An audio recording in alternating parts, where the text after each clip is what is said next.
ahora sí.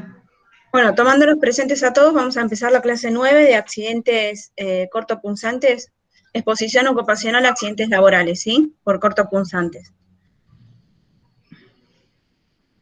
El temario que vamos a ver hoy va a ser... Justo me quedé en internet, pero le dejé mi presente en el chat. Ya tienen todos presentes, Lara. ¿Estamos? Sí. ¿Sí? Bueno, el temario que vamos a ver hoy es el glosario, la terminología que por ahí nos llevamos a entender, o la abreviatura, accidentes cortos punzantes, las acciones inmediatas y la denuncia con el protocolo a seguir, medidas preventivas de bioseguridad, el descarte de cortos punzantes con descartador y finalización de la clase. Dentro de las abreviaturas que vamos a ver en esta clase está anti-HBC, que es el anticuerpo del antígeno del virus de la hepatitis C, ¿sí? Le dicen core al C. El antígeno frente a de superficie del virus de la hepatitis B, el anticuerpo frente al virus de la hepatitis C, anti-HIV es anticuerpo frente al virus de la inmunodeficiencia humana, en HIV, que es hepatitis B, HC, que es hepatitis C, HB, HG es antígeno de superficie del virus de la hepatitis B. Esto generalmente lo van a ver ustedes en la serología, ¿sí? En lo que vendría a ser laboratorio y cuando encuentren protocolos de acción para seguir. Después, IgG del HB es la inmunoglobulina hiperinmune humana frente a la hepatitis B. La PPE es la profilaxis post-exposicional. Una vez que se pincharon, ¿cuál va a ser la profilaxis que le van a dar después de esa pinchadura? El VHB, que es el virus de la hepatitis B, el VHC, que es el virus de la hepatitis C, y el VIH, que es el virus de la inmunodeficiencia humana, ¿sí? Conocido como HIV-Sida, ¿sí? Bueno, dentro de las exposiciones vamos a definir lo que es una exposición ocupacional, que en accidentes cortopunzantes estamos en un entorno y en un contexto laboral, donde nos rigen el marco legal de un empleador, sostenidos por la regla de CIMAC y la ley del contrato de trabajo, ¿sí? Dentro de la definición, la exposición ocupacional es la que puede poner en riesgo alguna infección a un trabajador de la salud, ¿sí? Ese trabajador de la salud equipara desde lo que vendría a ser el personal de limpieza, a un médico, a una enfermera, a cualquier personal que contribuye a lo que vendría a ser la red sanitaria, ¿sí? Generalmente esta lesión de corto punzante está con contacto con la mucosa o la piel intacta con la sangre, con los tejidos o los fluidos que son potencialmente infecciosos, ¿sí? Vamos a ver que dentro de este accidente, bueno, la definición a través de la exposición ocupacional, que es la que puede poner en riesgo una infección a un trabajador de la salud, y se define que puede ser por contacto percutáneo con la sangre. Esta es como una clasificación de acuerdo al accidente que se presente a nivel si va pasando las mucosas o no, ¿sí? Contacto percutáneo con sangre o fluidos corporales, una pinchadura accidental con alguna aguja o instrumental que estén contaminados, el contacto que tenga mucocutáneo con sangre o fluidos corporales, las salpicaduras de accidentes de sangre o fluidos corporales en los ojos o en la nariz cuando no tenemos antiparras. Directamente va la sangre a la parte ocular. Puede ser también por heridas abiertas, incluyendo las dermatitis, lesiones. Nosotros por ahí llegamos a tener una lección y la sangre o algún fluido corporal entra por esa herida, está en un tiempo prolongado. Y el contacto de la piel intacta con grandes cantidades de sangre o fluidos corporales por un periodo que está mucho tiempo el fluido haciendo contacto con nuestra piel, ¿sí? Dentro de los riesgos de esta exposición cutánea con la sangre contaminada, vamos a determinar cuáles son los líquidos potencialmente infecciosos, ¿sí? Los líquidos potencialmente infecciosos con riesgo desconocido con riesgo conocido son la sangre, los fluidos corporales, la sangre que esté visiblemente. Acá hacemos los líquidos que sean potencialmente infecciosos y riesgos desconocidos, el semen, la secreción vaginal, líquido sinoval, el líquido pleural, el líquido cefalorraquídeo, el peritoneal, pericardio y amniótico. Son generalmente fluidos que tienen un grado potencialmente mediano, ¿sí? Generalmente estos son desconocidos, pero tienen el mismo impacto a nivel de la sangre. Los fluidos que no son considerados altamente peligrosos son la saliva, los vómitos, las heces, la secreción nasal, el esputo, el sudor, la lágrima y la orina. Esto es entre comillas, ¿sí? Porque generalmente en una clasificación nosotros consideramos a todos los líquidos que son potenciales C hasta que se demuestre lo contrario, ¿sí? Acá hay otra forma de cuadro que está sacada de la Fundación Huésped, donde nos recomienda cuáles son definitivamente los grados de los líquidos con mayor grado de infeccioso, otros potencialmente y otros no infecciosos, ¿sí? Que son generalmente iguales. Dentro de la clasificación de un accidente cortopunzante vamos a tener el tipo que puede ser leve o un riesgo grave, o sea, de bajo riesgo o de alto riesgo, ¿sí? Esto también va a tener presente en la conducta a posterior que va a tener ese empleador con ese tratamiento que le va a dar su ART o el que se haga cargo de ese accidente, ¿sí? Depende también el tipo de fluido y también va a depender otros factores como vendrían a ser la parte con la que se corta o la que se pincha, ¿sí? Acá ven dos tipos de agujas ustedes, ¿sí? Una es una aguja atraumática y otra es una aguja traumática. ¿Qué significa que sea atraumática?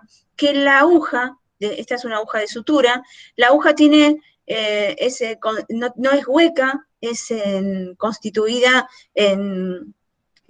que es fuerte y solamente va a producir ese pinchazo y no le va a depositar lo que le puede depositar la hueca, ¿sí? La hueca lo que hace, pincha al paciente y absorbe cantidad de líquido o de sangre y lo almacena en la parte hueca. Cuando alguien se pincha, lo pincha y a su vez le traslada ese líquido, ¿sí? Eso no pasa junto con esta sutura atraumática, ¿vieron? Por las características de esa aguja.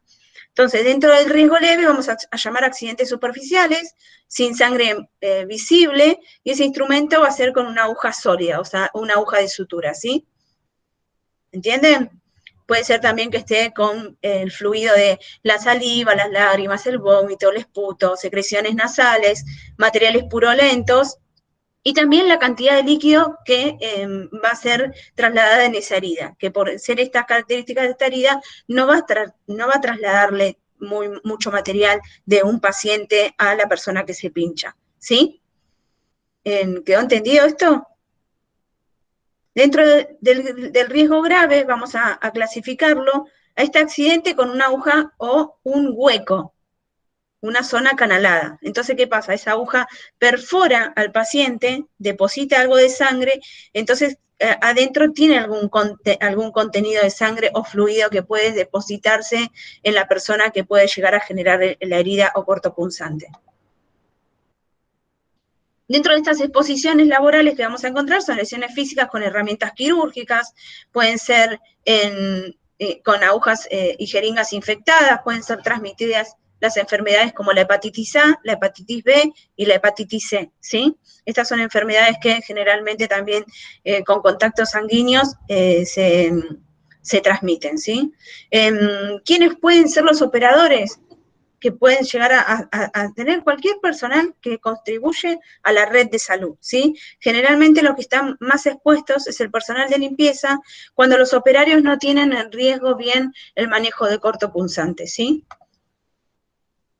Dentro de los procedimientos a seguir que vamos a tener con este accidente post-exposicional a cualquier sangre o fluido que ya hayamos visto, vamos a hacer lo siguiente.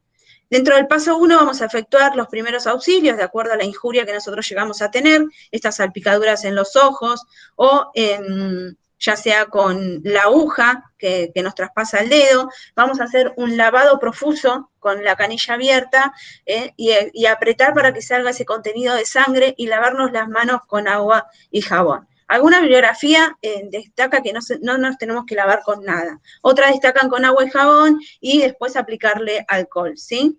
Eso hay que tener en cuenta de acuerdo al lugar donde nosotros estamos y el protocolo que tiene el servicio, ¿sí? Entonces, la primera acción que vamos a tener es en las manos, si nos llegamos a pinchar alguna parte del cuerpo, es lavarla con profusa agua de la canilla, hacer un lavado y una expresión del orificio donde nosotros nos cortamos o la aguja nos perforó, ¿sí?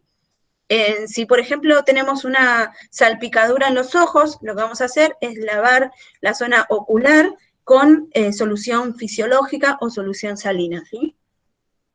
¿Qué vamos a hacer como segundo paso? Primero es comunicar, en algunos pasos lo vamos a ver como comunicarnos, como recepcionar a un supervisor inmediato este accidente. Entonces nosotros debemos denunciar o informar que tuvimos un accidente laboral. Ese supervisor va a venir con una serie de formularios para que ustedes puedan llenar y va a dar la alerta a la RT para que cumpla con el protocolo a seguir. Dentro de ese paso, en algunas organizaciones, ustedes van a ser trasladados a los servicios de emergencia o de urgencia. ¿Por qué? Porque el médico va a realizarle esto, generalmente le hace este lavado informativo de la superficie que ustedes se tienen que lavar, hace los primeros auxilios y si ve conveniente para que ustedes tengan también el plan de vacunación de la antitetánica. Él va a evaluar eso, ¿sí? Esperando a la RT que va a estar asistiéndolos con ustedes. Dentro de esas, esto debe ser informado en las primeras horas del accidente, ¿sí? Porque ustedes tienen que ser evaluados y también les deben sacar sangre. Dentro del paso 4, bueno, este médico de guardia establece este triage que es con ustedes para hacer el lavado y el tratamiento específico de la herida esa que ustedes van a tener y evaluar el tratamiento de la antitetánica que les decía, ¿sí? Él también va a constatar su calendario de vacunación. Y después vamos a ver si el paciente es una fuente conocida o es una fuente desconocida. Conocida es porque el paciente justo estaba ahí y egresó, sabemos que justo se fue de ese quirófano, o de algún lugar, por ahí estábamos colocando una vía, estaba ahí presente, está ahí todavía el paciente para que nosotros podamos recolectar algunos datos o algunas fuentes de él para que también se hagan algunos estudios. Y desconocida porque generalmente a veces o nos pinchamos con una aguja que está en el piso y que no sabemos identificar de qué paciente fue, y entonces no tenemos esa fuente para andar siguiéndola. Bueno, dentro de estas recomendaciones... Sí. Perdón, ahí te levantó la mano Duarte, que te quiere preguntar algo con respecto a la diapo anterior. Sí, chicos, yo no veo nada, solamente veo el foco, así que avísenme. Sí, yo le quería preguntar, en caso de accidente de corto punzante, ¿no es cierto? Por ahí la herida no es muy grande, pero hubo riesgo de contagio de X enfermedad, ¿no es cierto?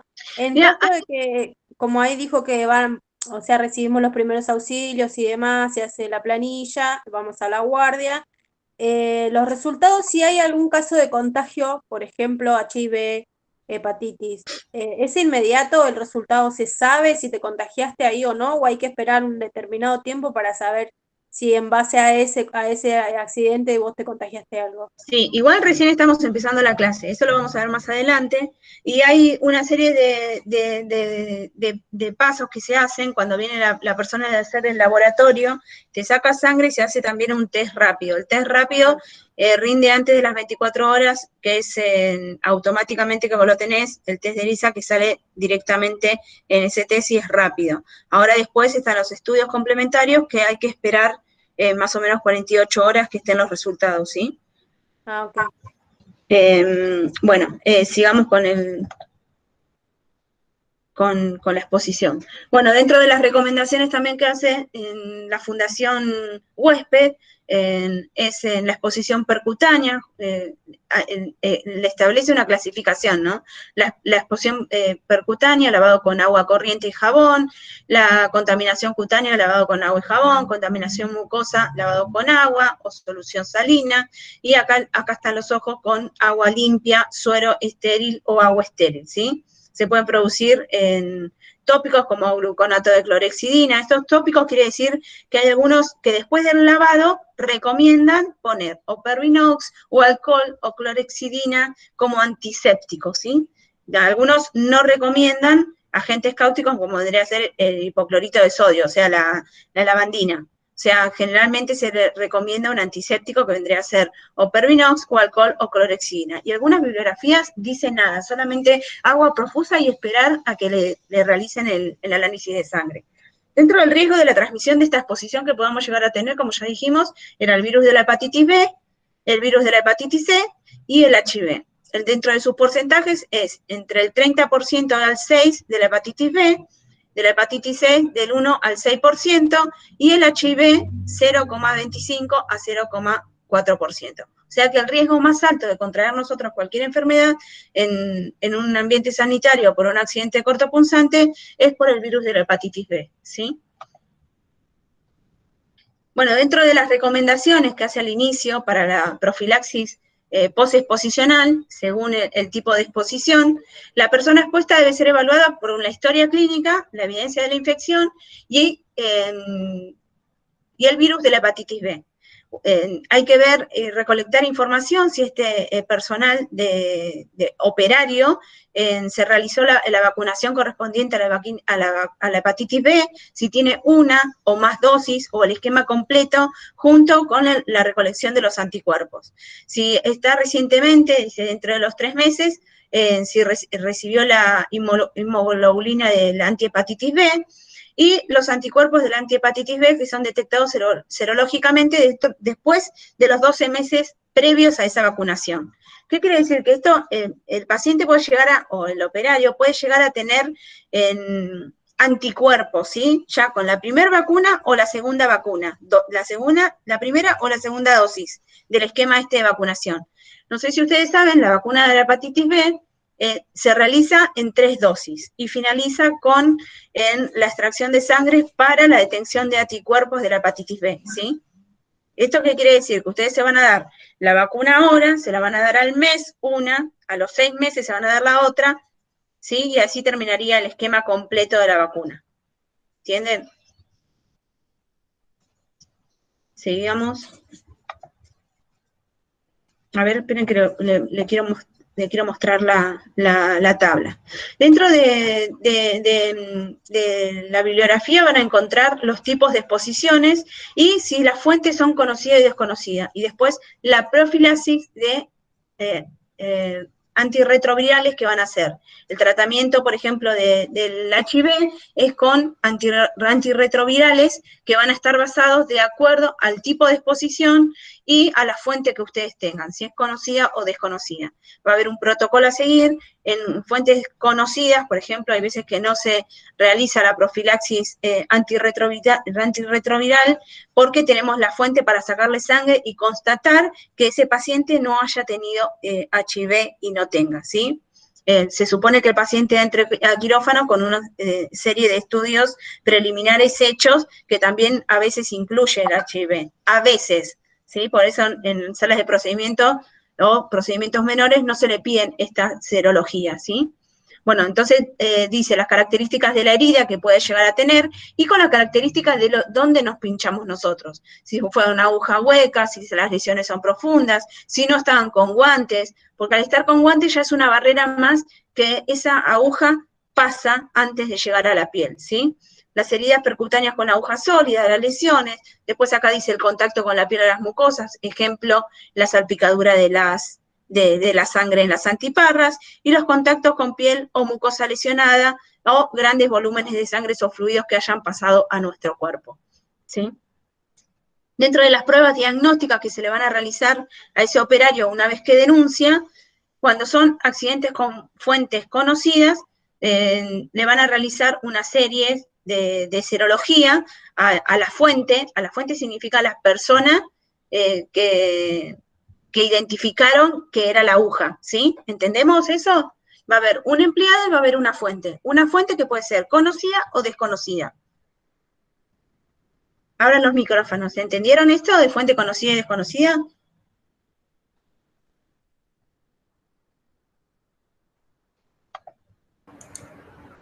Sí, se entiende. Sí, profe. ¿Entendieron la fuente conocida o desconocida? ¿Sí? Ejemplo, viene a operarse Araceli. Araceli se va. Nosotros podemos detectar que es ella, ¿sí?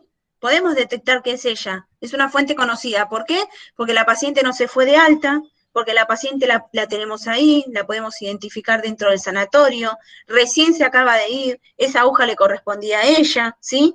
Ahora, en el caso de que nosotros metamos la mano en el descartador, donde hay millones de agujas, esa fuente es desconocida. ¿Por qué? Porque hay un montón de agujas donde no podemos determinar cuál es su fuente, ¿sí? Esa es fuente conocida y fuente desconocida. Préndame las cámaras, chicas, ¿eh? Sigamos presentando. Ahora yo pregunto, si por error, por ejemplo, hicimos un acceso, colocamos una vía, ¿no? Para las chicas, y la tiramos en un descartador que no correspondía, X, en el descartador, digamos, de frascos ampollas. ¿Voy a sacarlo, meto la mano y la voy a sacar a esa aguja? ¿Qué hago? Saca con Se una avisa pinza. que por ahí se tiró. ¿Eh? Saca con Se una avisa. pinza. Muy bien, con una pinza la saco y la descarto donde tiene que ir, ¿sí? No meto las manos, como dijo Gerard, adentro del descartador, nunca. Y a lo sumo, lo lamento, se fue la aguja en otro descartador, ¿sí? Pero nunca, nunca, nunca metemos la mano en el descartador. Habíamos dicho en la clase anterior que había algunas personas que por ahí les molestaban visualmente las ampollas o alguno material que estaba dentro de la aguja, del descartador de agujas, donde no se descarta ahí.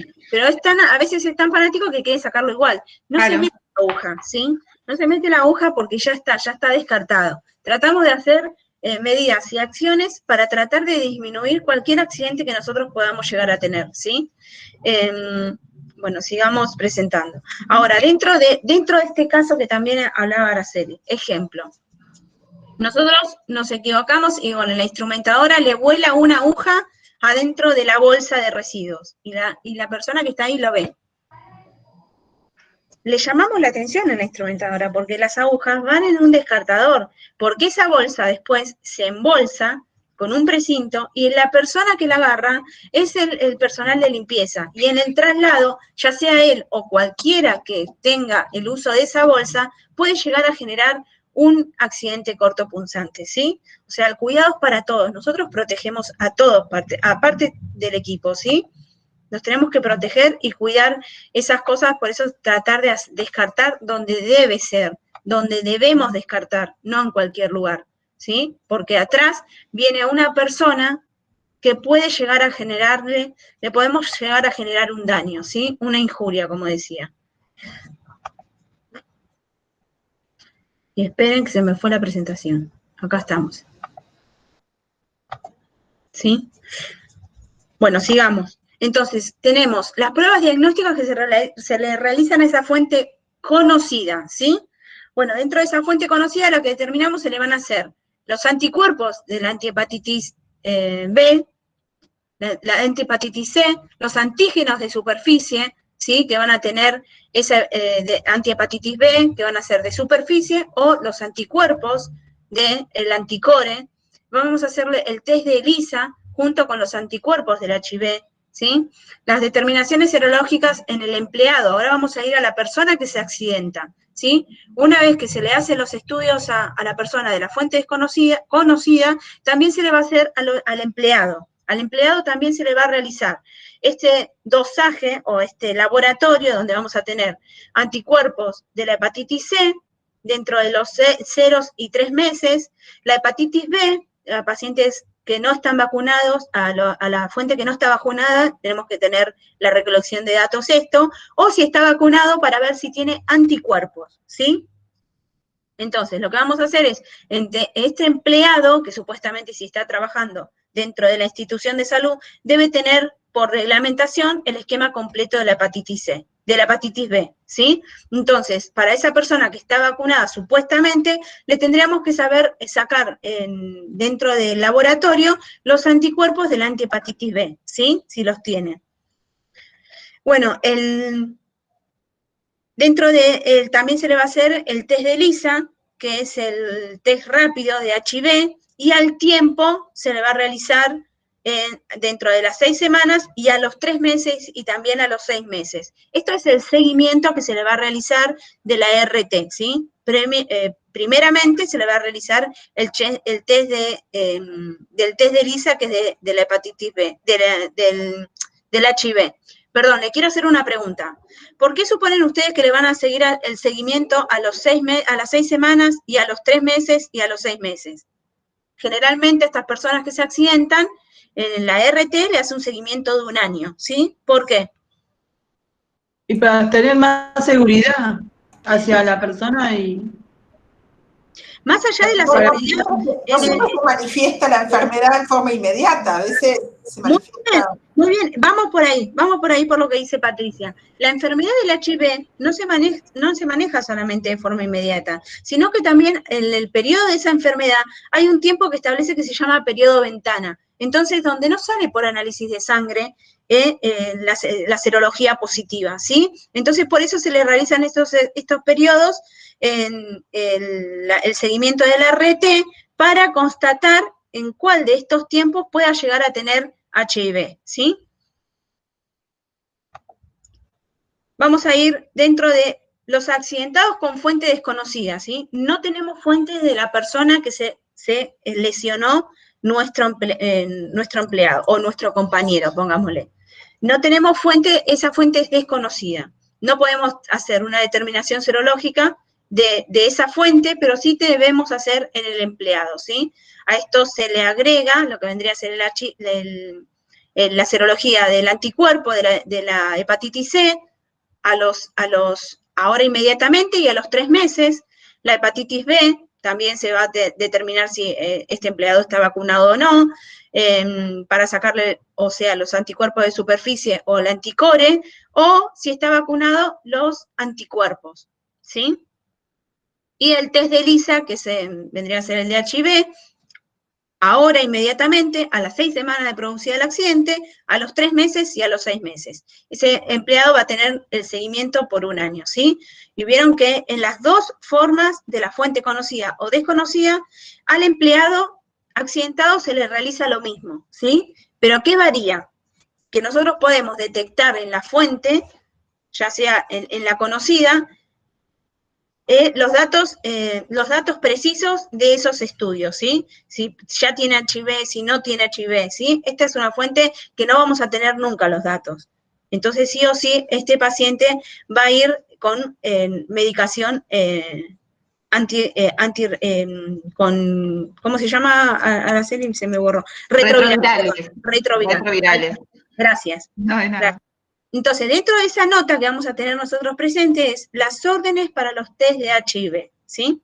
De los pacientes fuentes que no pueden ser documentadas en la historia clínica. Estos test que nosotros le pedimos no tienen que estar en la historia clínica porque fue una injuria que se le presentó a la institución y se le está haciendo un examen complementario para verificar que no tenga nada, porque nuestro compañero de trabajo o la persona que se lesionó, necesitamos saber los datos de ellos, ¿sí?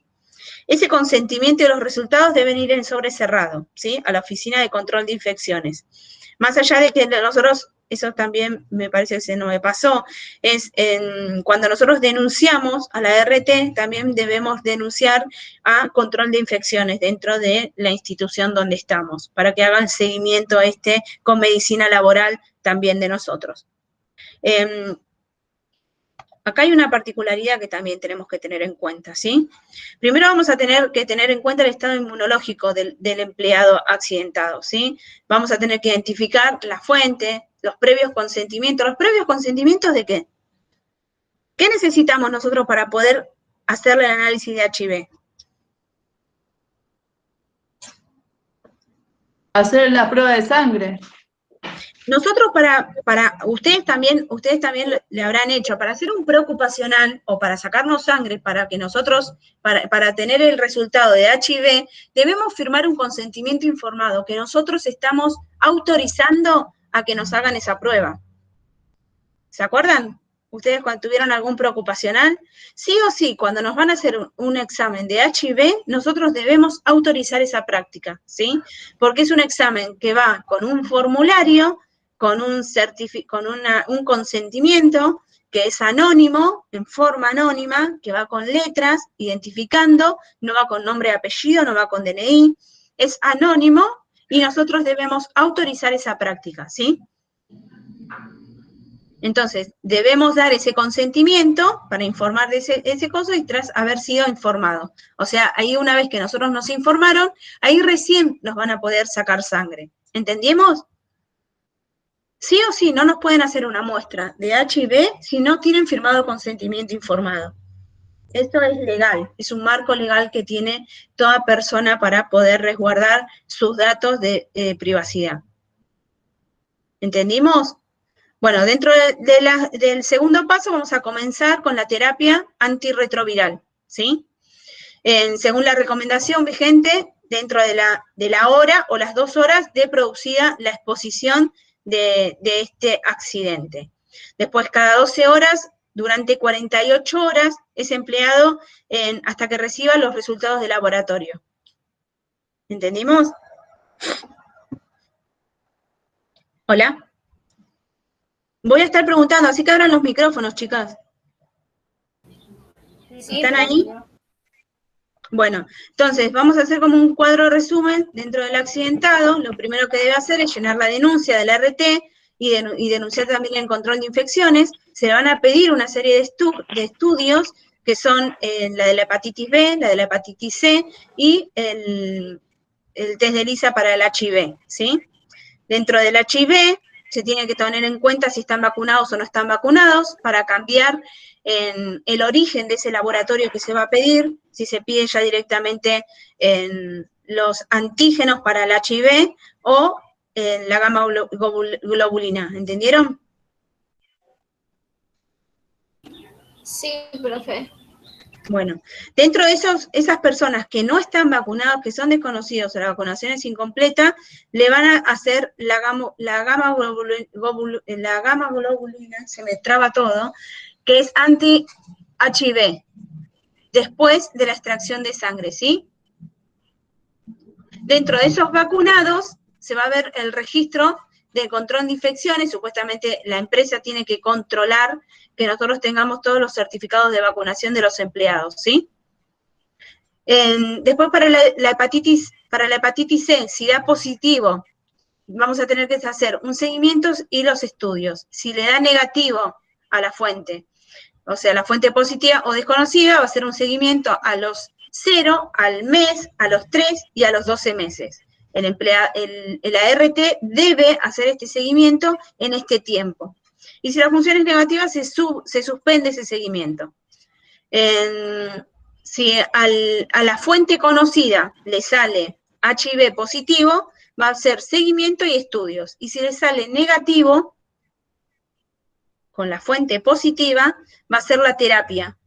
La terapia antirretroviral al mes va a tener un seguimiento después ahora instantáneamente, al mes y medio, a los 3, a los 6 y a los 12 meses. ¿Por qué? Porque va a tener que sacarle sangre en esas ocasiones para ver si no está el paciente en periodo ventana, ¿sí? A los 2. Y ahí dice, fuente negativa o desconocida, el seguimiento igual. ¿Me van siguiendo? Sí, profe. Sí, ¿no puedo hacer una consulta? Porque traté de buscarlo en internet y no lo encontré. No, me quedé pensando, la ART, ¿sí? no es lo mismo lo que gasta en una persona, en una oficina, que en un hospital.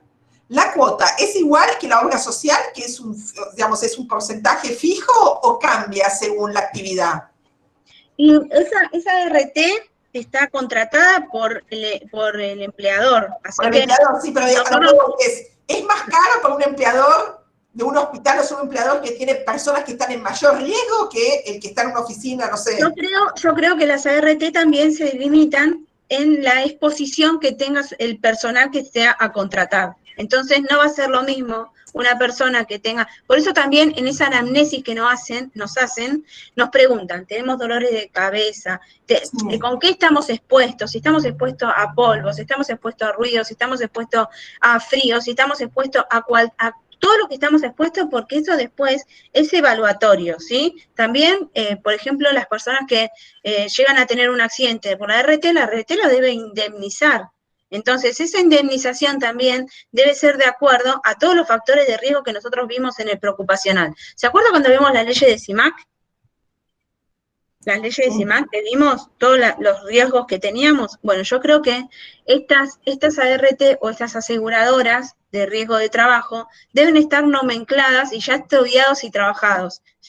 Con Araceli tenemos varios abogados, así que creemos que estos deben tener nomenclados de acuerdo a la función que tenga el empleador. Ejemplo, no es lo mismo que trabaje alguien en, no sé, en un barco que viaje seguidamente, que tenga muchas probabilidades de morir, a una persona que trabaje en otros lugares donde sea una oficina, que tenga riesgos laborales, que sea dolor de columna nada más, que sean lumbalgias. Por eso preguntaba, porque escuchaba todo esto y traté de buscarlo, pero no encontré, o sea, sí encontraba todos los derechos y demás, pero no, digo, o sea, ¿quién fija la cuota? Digo, porque... Eso va a depender, perdón.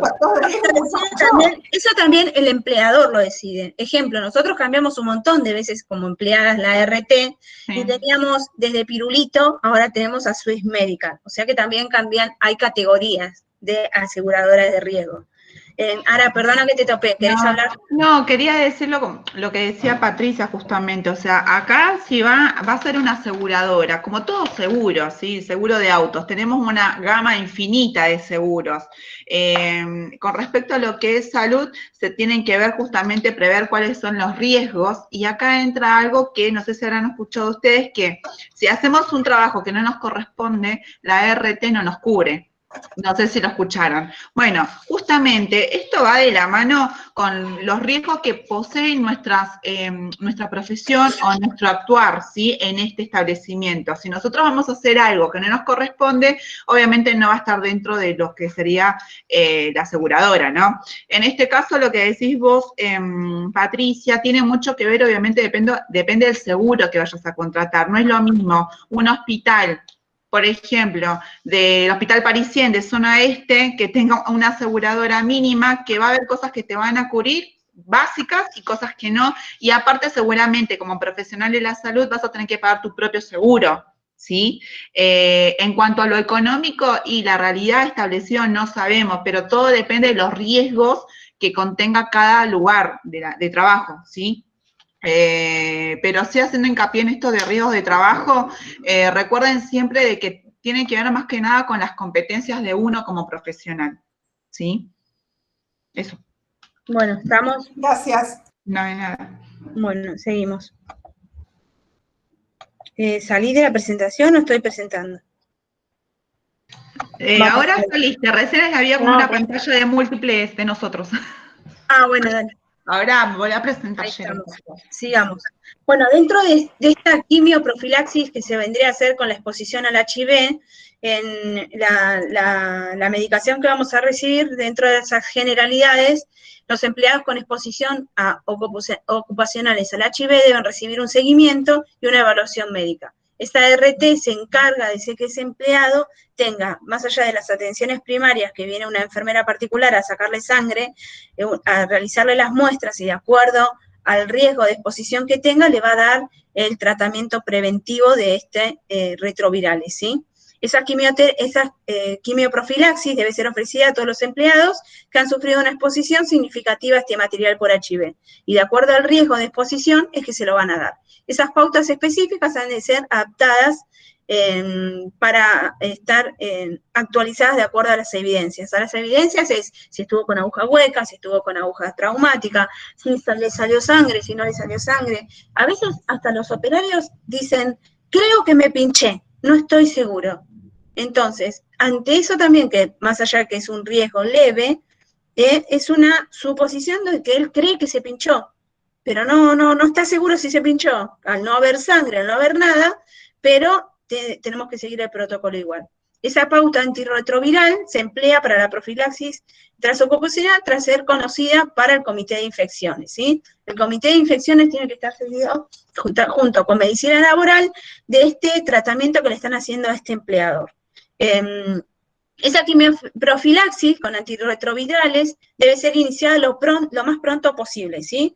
O sea que apenas antes de esas 2 horas que va el personal a buscar a ese empleador para realizar los análisis de sangre, le entrega el tratamiento de antirretrovirales. Le dan los datos de laboratorios pendientes que quedan y el paciente tiene las conductas de alto riesgo y el estatus de HIV. También esa enfermera debe informar de los riesgos que presenta esta medicación, ¿sí? La terapia puede ser discontinuada después de obtener los resultados para negativos de lo que vendría a ser el test de ELISA, ¿sí? Una vez de que empieza con la medicación, esta enfermera debe llamar a este empleado para decir si corta la medicación o si sigue, ¿sí? Después de que los laboratorios dan negativo. Dentro de los esquemas indicados para la profilaxis posexposicional, según las normativas nacionales, están las medicaciones que vendrían a ser los esquemas de la primera dosis de elección, que es AZT, que acá lo vemos, más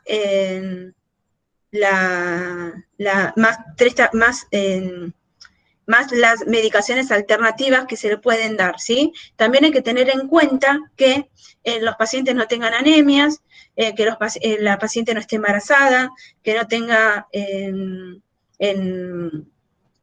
que no tenga posibilidad de poder estar embarazada, porque hay que cambiarle la medicación de acuerdo a esas contraindicaciones que tengan alguno de estos antirretrovirales, ¿sí? En la primera dosis de elección, bueno, en los esquemas ampliados también es el AZT y después están sus alternativas, ¿no? En casos de anemia hay que cambiar el AZT por el D4T. En casos de no contar con IP se podrá realizar, que lo vamos a ver más específico más adelante, ¿sí? Estos son esquemas actualizados por Pronacida, que también está en la Fundación Huésped, ¿sí?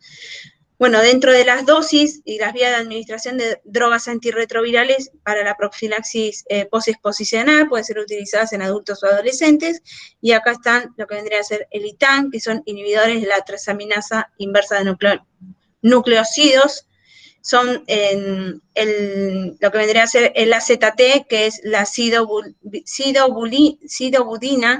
que son cápsulas que también se le dan al paciente vía oral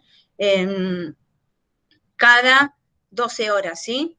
Después está la lamivudina, que es la 3T, acá dice que son comprimidos de 150 miligramos, esos 150 miligramos son cada 12 horas vía oral. La sidobudina combinada con la laminobudina, que es AZT también, que es la 3T-C, y los comprimidos combinados, ¿sí? Son combinados que vendrían a ser que también tengan compuestos de AZT. Estas son en proporciones entre 300 y 150 miligramos cada 12 horas, también vía oral. El tenofovir, que son comprimidos de 300 miligramos, que se dan cada 24 horas. La emtricitafina, que vendrían a ser comprimidos combinados también con tenofir y emtricina, que vienen entre 200 y 300 miligramos cada 24 horas.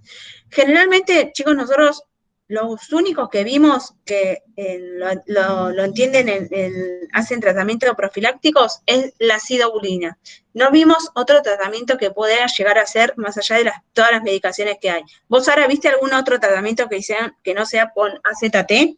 No, yo dentro de mi experiencia una sola vez me pinché y bueno, como dijo Geraldine, inmediatamente, bueno, me sacaron sangre, era un paciente desconocido, digamos, aguja desconocida, fuente desconocida, y directamente me dieron el retroviral, el AZT.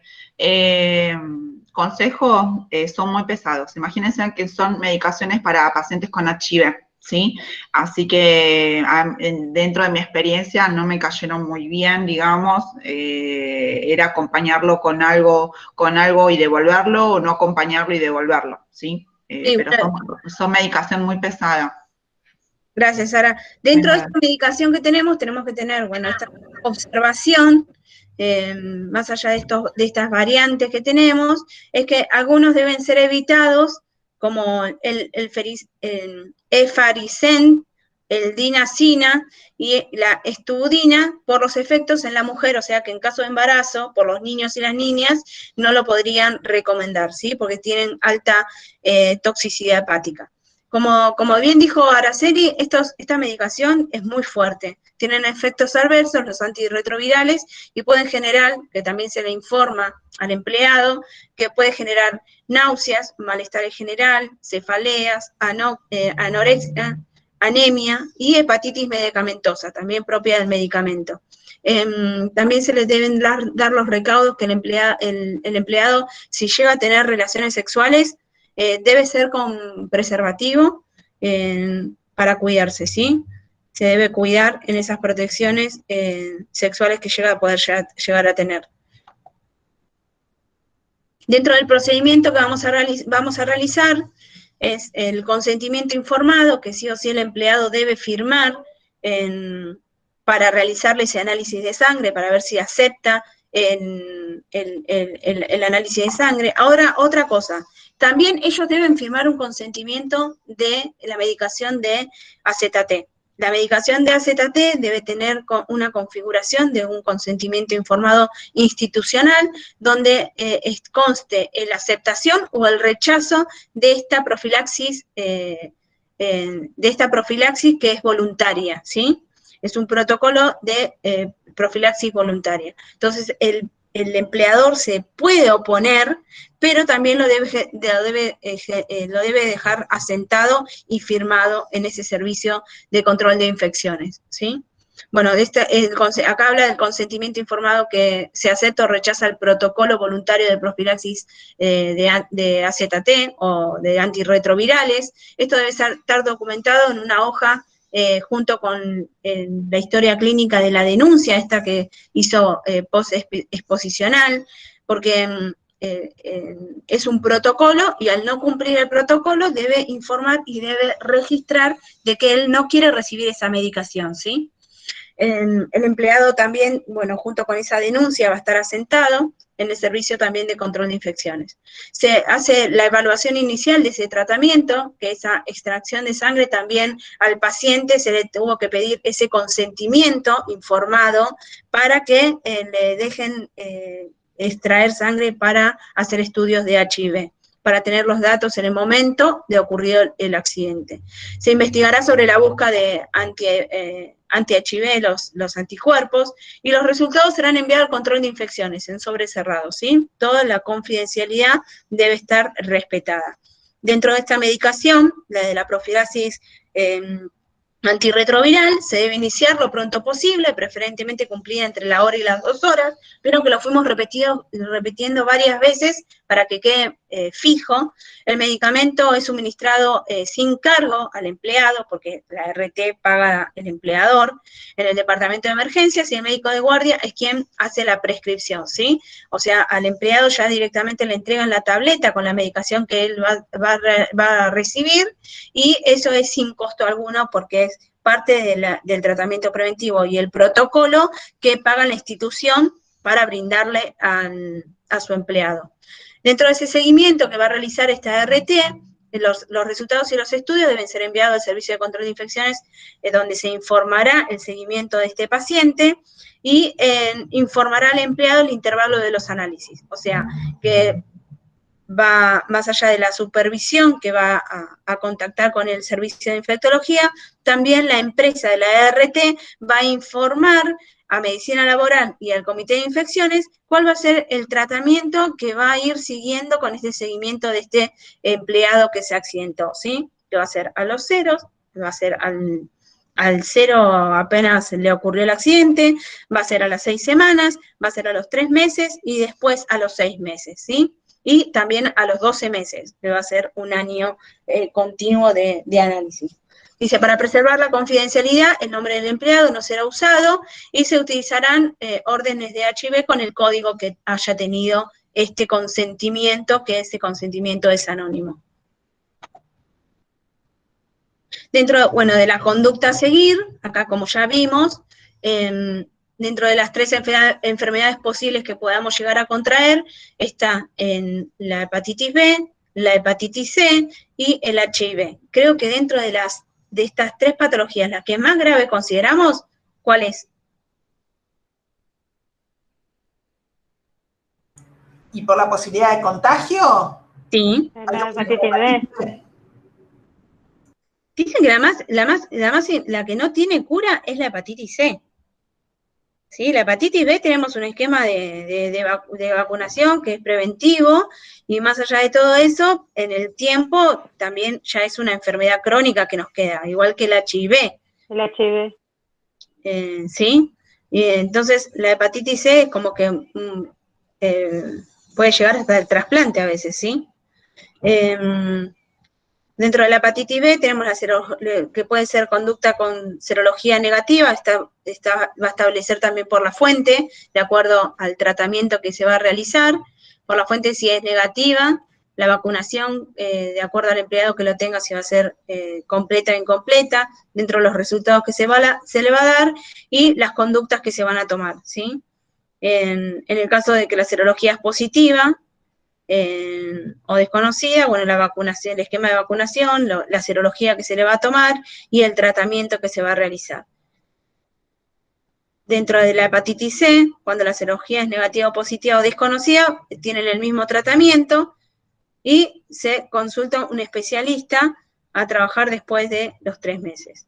El HIV también con serología positiva, el seguimiento es casi como la hepatitis B.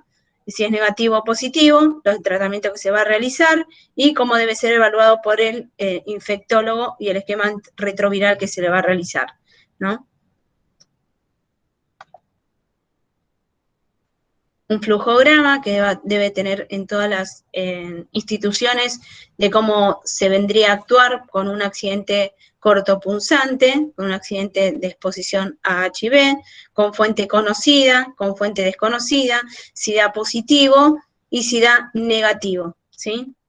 En el tipo de riesgo que pudo llegar a tener, si la exposición es de bajo riesgo, si no tiene tanta sangre, si no se cortó con una aguja intramuscular y todo eso, la realización del tratamiento que se le va a realizar.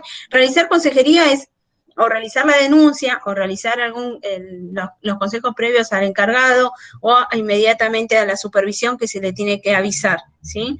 Indicar la terapia antirretroviral, tomar los exámenes de rutina, hemograma, bilirrubina, realizar también la consejería, o sea, denunciar el siniestro, indicar la terapia antirretroviral, tomar los exámenes y dentro de la exposición de bajo riesgo, ¿no? Si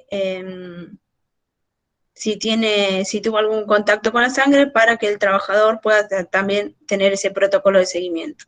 Y si no hay riesgo, si no hubo contacto con la sangre, si una herida estuvo cerrada, que si no se considera de mucho riesgo, ese protocolo queda para seguir, no sigue el protocolo de la ART. El trabajador es dado de alta. Dentro de este consentimiento que las instituciones deben tener, más allá del consentimiento del del examen del HIV, que el empleado autoriza a la institución a sacarle sangre de forma anónima para ver si tiene HIV. Dice, la institución tiene que disponer de modelos de consentimiento para el uso o el rechazo de ese tratamiento de profilaxis antirretroviral, ¿sí?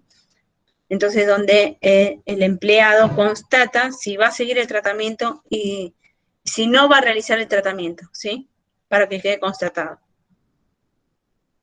Bueno, más allá de la exposición que nosotros llegamos a tener y de los accidentes, siempre tenemos que tener en cuenta las medidas de prevención para tratar de evitarlo, ¿sí? Lo ideal es siempre tratar de prevenir el daño y tratar de hacer lo correcto, de forma correcta, y tratar de minimizar en ese ambiente laboral nuestras posibilidades para ser accidentados. Ejemplo puede ser, no sé, si pasamos a pacientes obesos, que usemos las fajas de seguridad, que usemos las gafas, y acá vamos a ir de vuelta a lo que vendrían a ser las precauciones universales.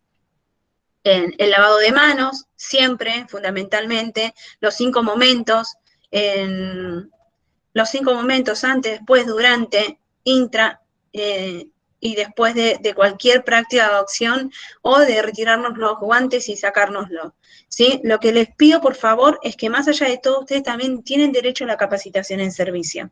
Cualquier personal que ya sea de limpieza o ustedes como empleados, la institución debe brindar una capacitación continua para que su personal esté actualizado en las normas vendría a ser de infectológicas, en las normas de desecho de residuos.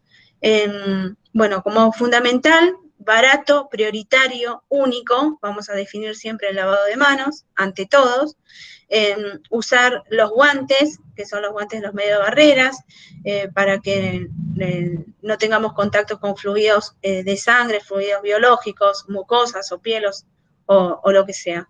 Vamos a usar barbijos. Hoy en día, como hablábamos con Araceli la otra vez, y ustedes habían presentado las precauciones de contacto. Las precauciones de contacto, en este contexto, se le suman las precauciones universales. Entonces también decíamos, no sé, ustedes habían puesto que en algunos lugares no se usaba ni el barbijo ni las antiparras, o por ahí se usaba el barbijo y las antiparras, pero también nosotros lo teníamos en cuenta porque en este contexto usamos barbijo, antiparra y hasta en los casquitos, los huevos, para protegernos todo entero.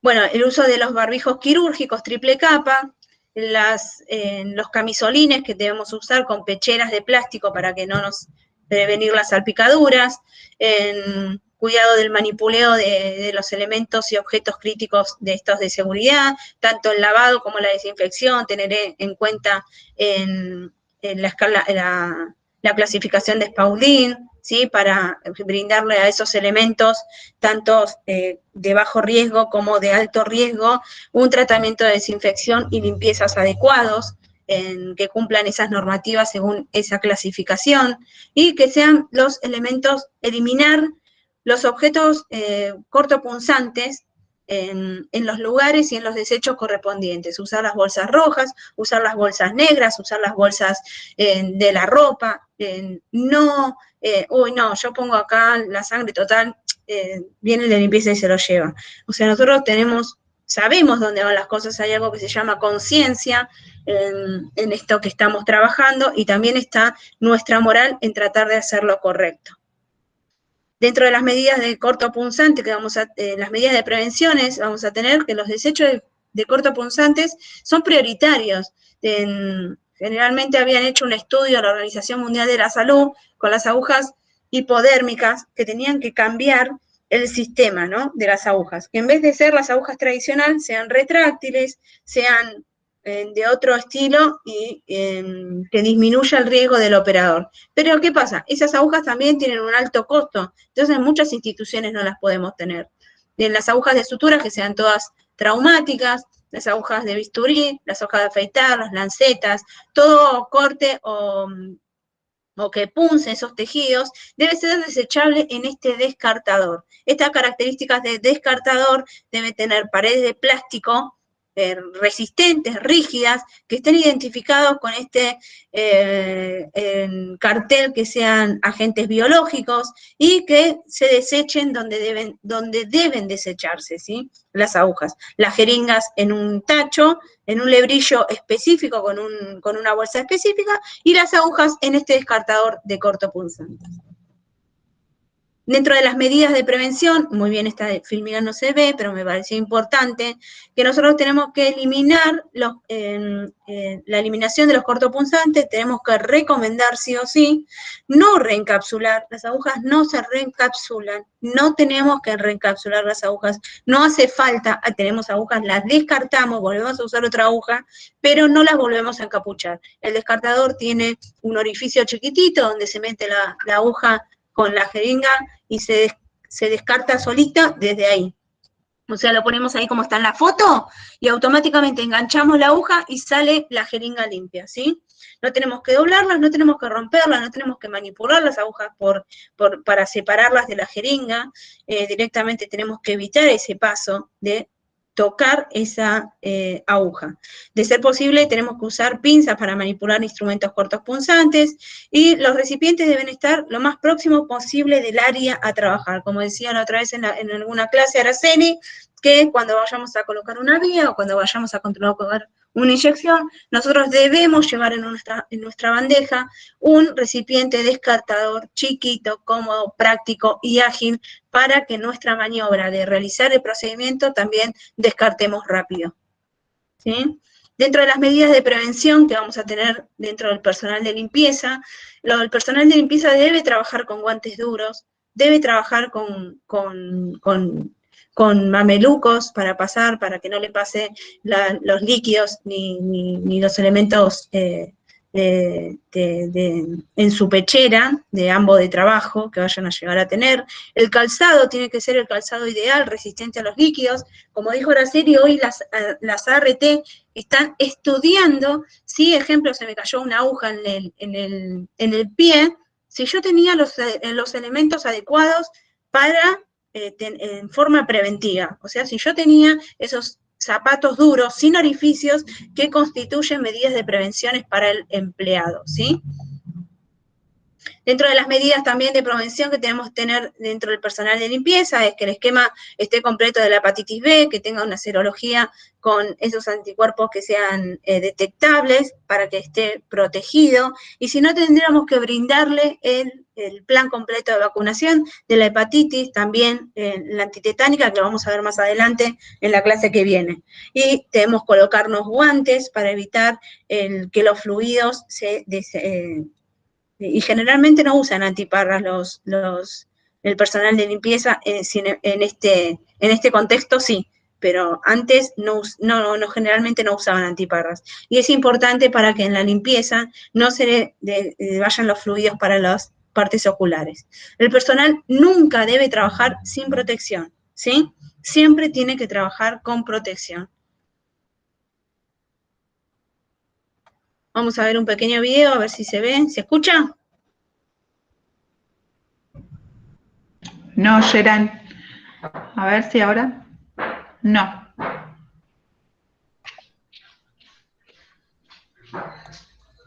Para que no sé si... De abajo, donde están los tres puntitos, ahí tenés que activar en tu pantalla, ¿viste? En mi pantalla, tres puntitos. Del Genially, ahí. A ver ahí.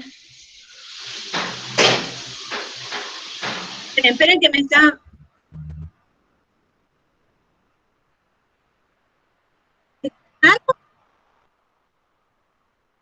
A ver. No.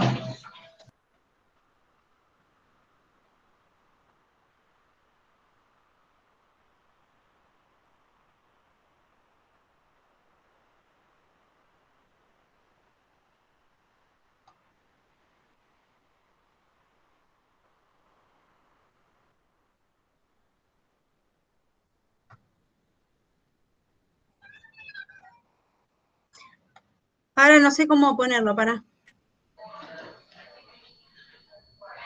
Voy a dejar de presentar. Voy a dejar de presentar. Y ahí voy de vuelta. Profe, tiene muchas ventanas abiertas, ¿será por eso? Sí, no, es porque no le puse el volumen para presentar. Porque hay una forma, a ver, una ventana, y acá abajo tiene que poner 3 puntitos, ¿no? Sí, sí, justo tenías la de los 3 desactivada.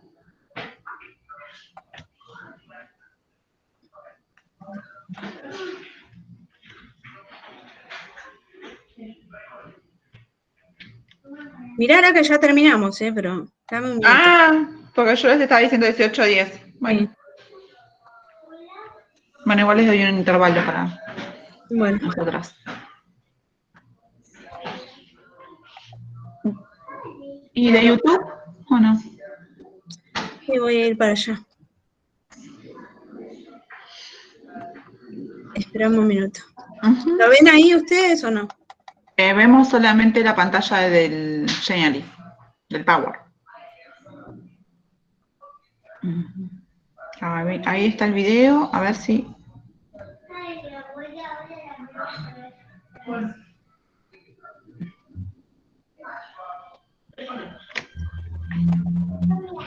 ¿Dudas, chicas, que les haya quedado antes de ver el video?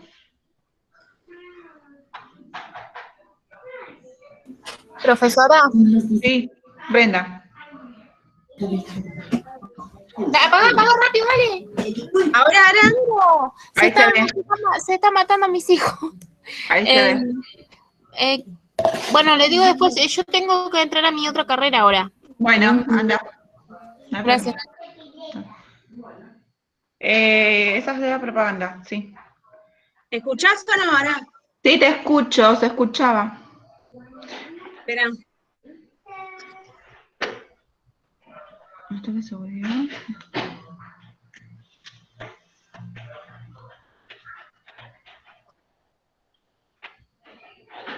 Profe, a mí me quedó una pregunta. Entonces se aplica la profilaxis y se da los retrovirales, que es inmediato, antes de saber si tenés positivo o negativo, ya se, Siempre, como siempre. profilaxis. Ah, ok.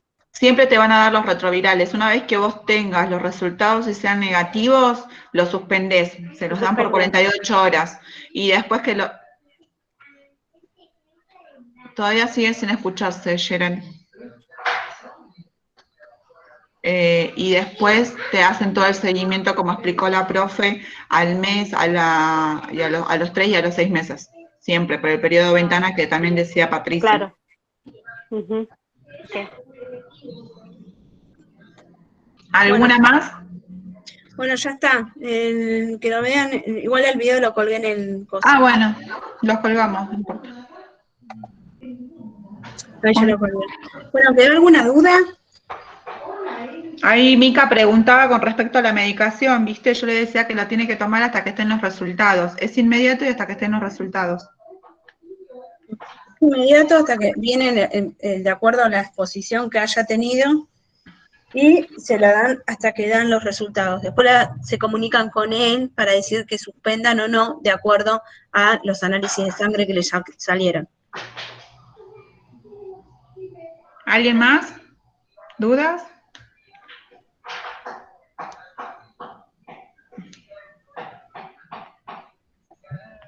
¿Nadie más? Bueno. Quedó. La semana que viene, más en la primera hora, vamos a hablar vamos a hacer unas encuestas o unas actividades para ver hasta dónde estamos y qué entendieron y qué no, ¿sí? Bueno, nos estamos comunicando entonces. Profe, una pregunta, que sé que está desfasado el tema de una semana están desfasadas las clases con el cronograma. Sí. ¿Sí? Pero el tema para entonces el tercer trabajo, asignación de temas, ¿y eso se hace la clase que viene? Sí. A ver, yo tengo el cronograma acá. La clase que viene es la clase 10, ya sería, que es la de vacunas. Por eso, que Claro. yo el 10 del Ya 6, pasó. pero bueno, se hace Sí. el 17. Más que nada porque tuvimos que volver a hacer este tema del trabajo del primero, ¿se acuerdan que había quedado inconcluso? Sí. Sí. Y Y así, pasamos acá. o sea, ¿y todas las clases se posponen, digamos, una clase? Nos ubicamos en los temarios bien, ¿eh? Seguimos el temario bien. Nosotros brindamos una clase más de recuperación para ustedes, pero nosotros adecuamos los contenidos en otras clases y estamos al día.